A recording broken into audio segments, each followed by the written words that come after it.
Okay, this is try to. This is about all my other videos, and it's about how I teach. And, you know, I've been used to this stuff for so long, and I have written 4 books on education. I have read thousands of books on education and read them very carefully, diagramming their main points. So, you know, I sometimes forget that everybody else around me has not done that. And so I don't bother explaining where I'm coming from. But I get criticized by people who have no idea the profound basis upon which I've made these decisions and choices. And so they criticize me as if I chose them the way they've chosen how to teach. Not at all. I read 2,000 books before I decided how I teach. And I worked in some of the world's most radical educational organizations, deliberately choosing them because they taught better than MIT and Harvard did, and I wanted to see how.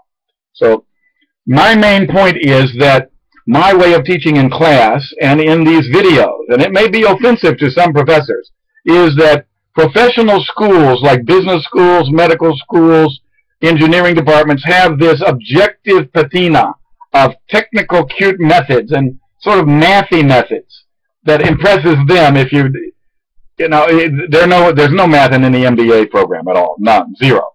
I mean, if the people think it's math, then they're just exaggerating grossly. A little bit of arithmetic maybe, a couple of differential equations, but nothing, no real math there. And really simple calculus if there's any calculus. I mean, elementary school calculus. I taught myself all of calculus in elementary, I mean all of calculus, calculus of variations and everything, in elementary school. Taught myself by just reading the books and doing the homework in a couple of weeks, really. And so a 12-year-old can really handle all of that. So there is no math in an MBA program. There is no math in any engineering program. Second-order differential equations are not math. They're just, I don't know, common sense in our era. So, but there's this, they use it as decoration to intimidate people and to impress people of how smart you are. You can do a you can solve a second-order differential equation with Maple or with Mathematica, and so therefore you're smart. And they have this objective cast. Now here's this method, and here's this method. Now they'll be presenting a method, and you know, it's very interesting. In system engineering departments, about 3/4 of these methods they present were invented by Japanese in Japanese quality programs, and they were written up in Japanese language first and trained in Japanese first before they went worldwide. Then they've gone around the world. People have stripped off their origin in Japan. They think they're just a method now, and then they present them very objectively in a neutral voice. And in a technician cast, making the methods much more complicated than they need to be, completely forgetting the original mission of the method, and treating it like a little recipe to be remembered. This is a standard part of our field, and learn it. Now, most engineering professors teach stuff that way, with that technician cast, and a little bit impressed by math, and a little bit detached, and very unemotive, and very professional, and all that sort of stuff.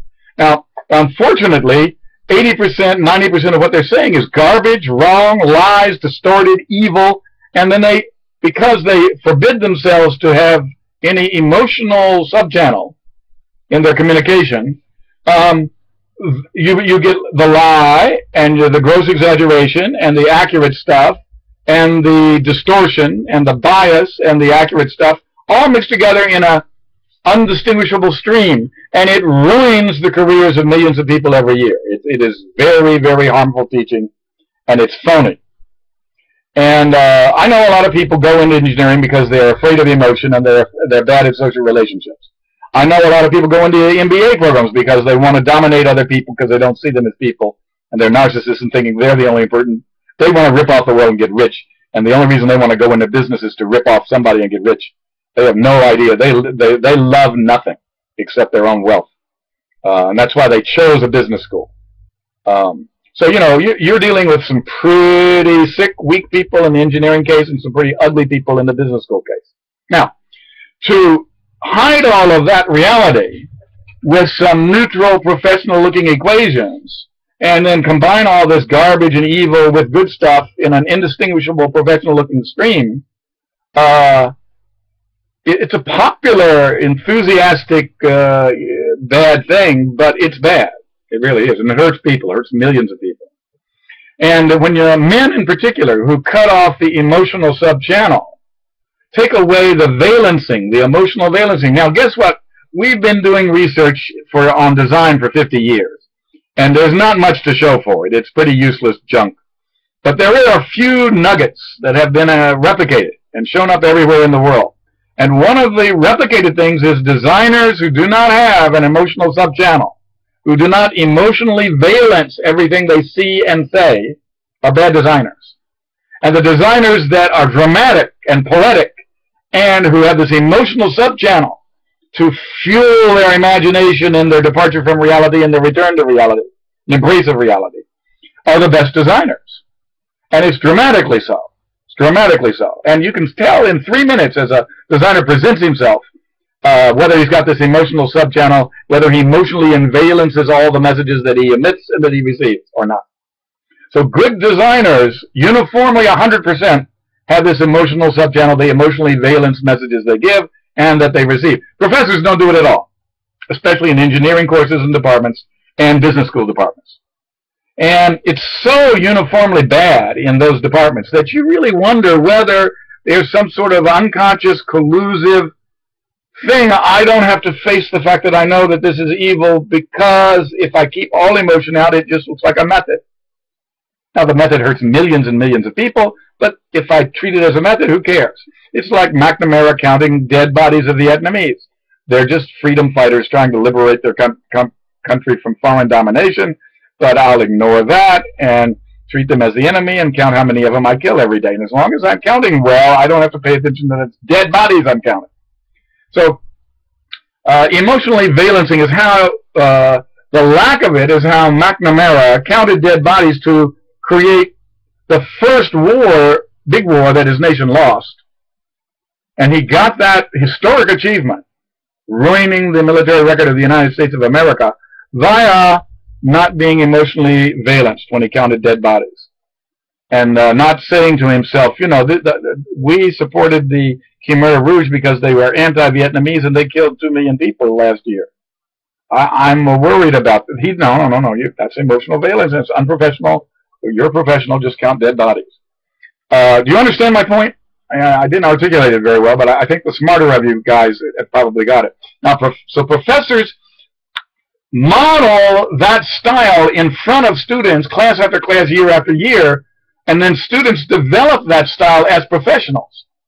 That McNamara, if I just keep counting the dead bodies, it doesn't matter that they're bodies, and then I don't have to worry that it's dead people. I just go on to my next job and get a bonus. And it's really, really harmed the world. And so the professors are modeling an objective message without emotional valencing style, where the differential weighting of ideas does not come into play, and the imagination of the consequences on other humans does not come into play. And compassion never gets discussed in a business school. Go to a business school, go to every class, look for anything about compassion. Anything. And then go to people who invent products, and it's like half compassion. It's just breathtakingly different. And, you know, and then people talk about an MBA creating a business. Are you kidding me? Oh, boy. But anyway, and therefore these videos of mine, and I use emotionally valenced language. I know I'm irritating you. I'm deliberately getting under your skin.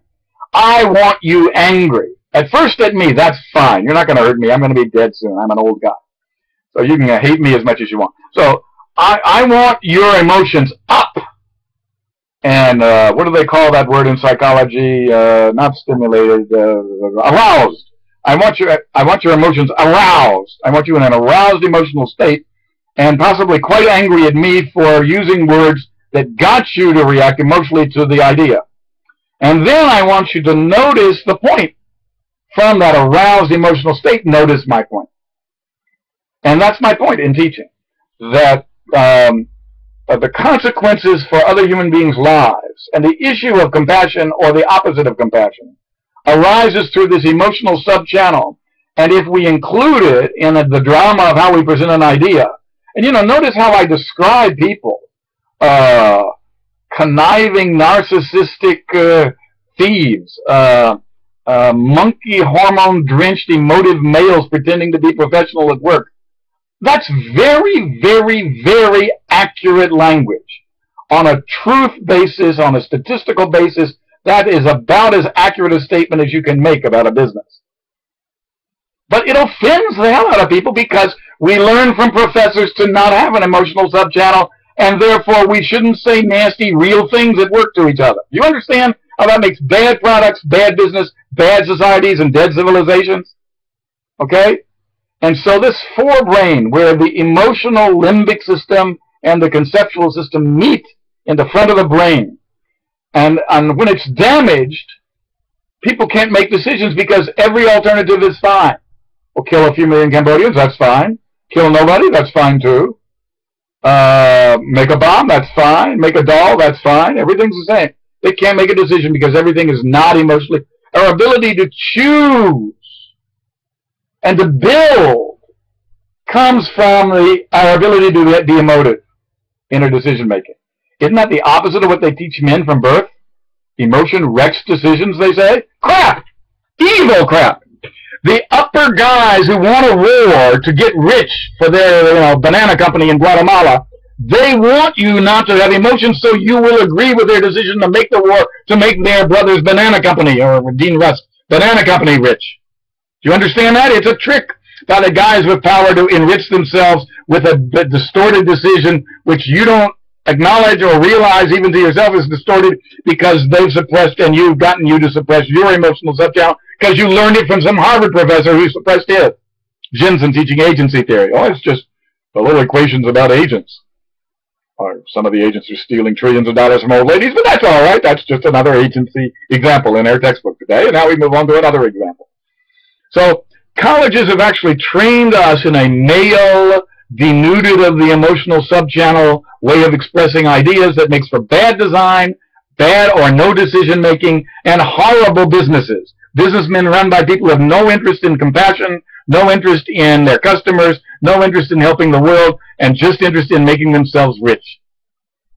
So, you make your decision. You want to be one of the evil bastards, you want to be a decent human being.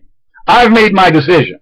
I worked 6 years without pay to demonstrate to me that I was serious about taking care of this world and not just feeding off of it for my own career benefits. If you've done that, fine. If you haven't done that, then you start becoming a human being. And don't criticize my videos for having emotionally valenced image and language in them. And you start changing your own teaching to become a decent, competent human being teacher and not one of these pale, killing 3 million Cambodians is one example. And another example is building nice bunny rabbits. And another example. You see what I mean? All that's professionally presented. It's all objective reality. Well, killing 3 million Cambodians is not nice. And it's not something we can bleep over like making bunny rabbits. And they are not equivalent.